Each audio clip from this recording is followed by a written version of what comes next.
السلام علیکم ورحمۃ اللہ وبرکاتہ۔ احکام تجوید کلاس میں آپ کا خیر مقدم ہے۔ آج کا ہمارا ٹاپک ادغام نون ساکن اور تنوین کا ہے۔ آج کی ویڈیو میں ہم جانیں گے کہ ادغام کسے کہتے ہیں، ادغام کی تعریف کیا ہے، اور ادغام کے حروف کتنے ہیں، اور ادغام کے حروف میں سے کون سے والے حروف ایسے ہیں جن میں غنہ ہوتا ہے، اور وہ کون کون سے حروف ہیں جن میں غنہ نہیں ہوتا۔ آپ سب سے گزارش ہے کہ اگر آپ ہمارے چینل پر نئے ہیں تو چینل کو سبسکرائب کریں اور بیل آئیکن کو ضرور پریس کریں تاکہ ہماری ہر آنے والی نئی ویڈیو بآسانی آپ تک پہنچ سکے۔ چلیے شروع کرتے ہیں۔ آج کا ہمارا ٹاپک ادغام نون ساکن اور تنوین کا ہے۔ سب سے پہلے یہ جاننا ضروری ہے کہ ادغام کہتے کسے ہیں۔ ادغام کہا جاتا ہے ایک حرف کا دوسرے حرف میں مل جانا، یعنی ایک حرف کا دوسرے حرف میں مدغم ہونا، اسی کا نام ادغام ہے۔ اور نون ساکن کسے کہتے ہیں؟ جس نون پر جزم ہو اسے نون ساکن کہا جاتا ہے۔ اور تنوین کسے کہا جاتا ہے؟ دو زبر، دو زیر اور دو پیش کو تنوین کہا جاتا ہے۔ آج ہم جانیں گے کہ ادغام کی تعریف کیا ہے، اور ادغام کے کتنے حروف ہیں، اور ادغام کے ان حروف میں سے کون سے والے حروف ایسے ہیں جن میں غنہ کامل ہوتا ہے اور جن میں غنہ ناقص ہوتا ہے۔ ادغام کا سب سے پہلے ہم پڑھیں گے ادغام کا قاعدہ۔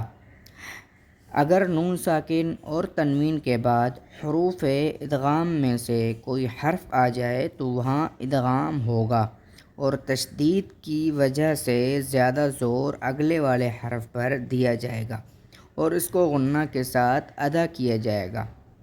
اس کو آسانی کے ساتھ سمجھیے، یعنی اگر نون ساکن ہو اور تنوین کے بعد، یعنی نون ساکن ہے اور اس کے بعد یا پھر تنوین ہے اور اس کے بعد حروف ادغام میں سے کوئی ایک حرف آ جاتا ہے تو وہاں ادغام ہوتا ہے، اور تشدید کی وجہ سے زیادہ زور جو ہے وہ اگلے والے حرف پر دیا جاتا ہے اور وہاں پر غنہ کیا جائے گا، جس غنہ کی مقدار 2 سے 3 سیکنڈ ہونی چاہیے۔ اب ہم سب سے پہلے وہ ادغام کے حروف جاننے والے ہیں جو نون ساکن اور تنوین کے بعد آتے ہیں، جہاں پر غنہ ہوتا ہے، اور ان کو کیسے پڑھا جاتا ہے اور ان کا طریقہ کیا ہے تو جانتے ہیں۔ ادغام کے ٹوٹل حروف 6 ہیں، جن میں سے 4 میں غنہ ہوتا ہے اور 2 میں غنہ نہیں ہوتا۔ چلیے سب سے پہلے ہم یہ تمام حروف جان لیتے ہیں۔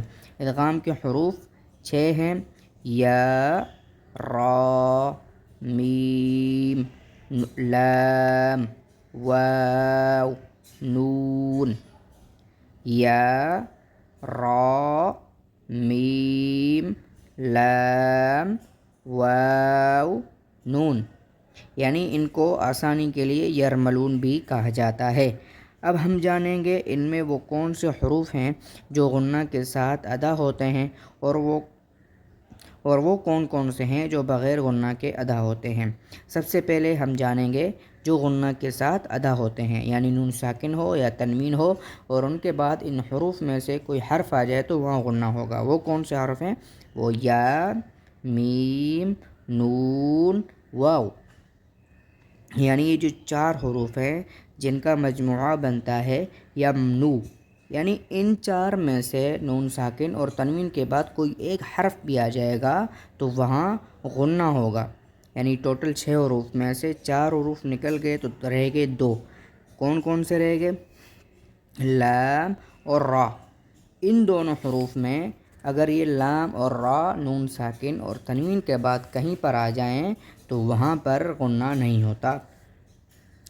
امید ہے آج کی ویڈیو آپ کو پسند آئی ہوگی۔ اگر آپ ہمارے چینل پر نئے ہیں تو چینل کو سبسکرائب کریں اور بیل آئیکن کو ضرور پریس کریں تاکہ ہماری ہر آنے والی نئی ویڈیو بآسانی آپ تک پہنچ سکے۔ جزاکم اللہ خیرا کثیرا فی الدارین۔